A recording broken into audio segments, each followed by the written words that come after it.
hingga terciumlah bau harum seharum wewangian yang paling harum di muka bumi. Kemudian nyawa yang telah dikafani itu diangkat ke langit. Setiap melewati sekelompok malaikat di langit, mereka bertanya, "Nyawa siapakah yang amat mulia itu?" "Ini adalah nyawa Fulan bin Fulan," jawab para malaikat yang mengawalnya dengan menyebutkan namanya yang terbaik ketika di dunia. Sesampainya di langit dunia, mereka meminta izin untuk memasukinya, lalu diizinkan. Maka seluruh malaikat yang ada di langit itu ikut mengantarkannya menuju langit berikutnya, hingga mereka sampai di langit ketujuh.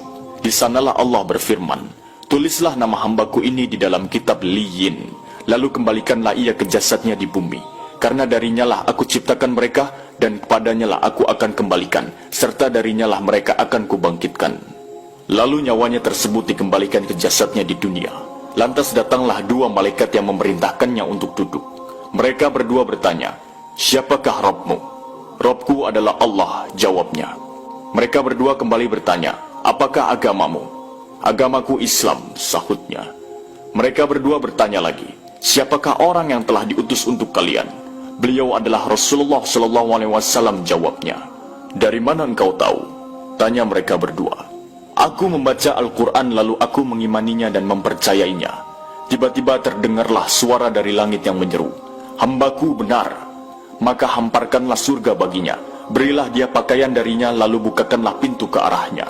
Maka menghembuslah angin segar dan harumnya surga, lalu kuburannya diluaskan sepanjang mata memandang.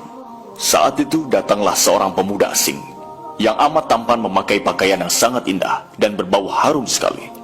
Seraya berkata, "Bergembiralah, inilah hari yang telah dijanjikan dulu bagimu." Mukmin tadi bertanya, "Siapakah engkau?" "Wajahmu menandakan kebaikan." "Aku adalah amal salehmu," jawabnya.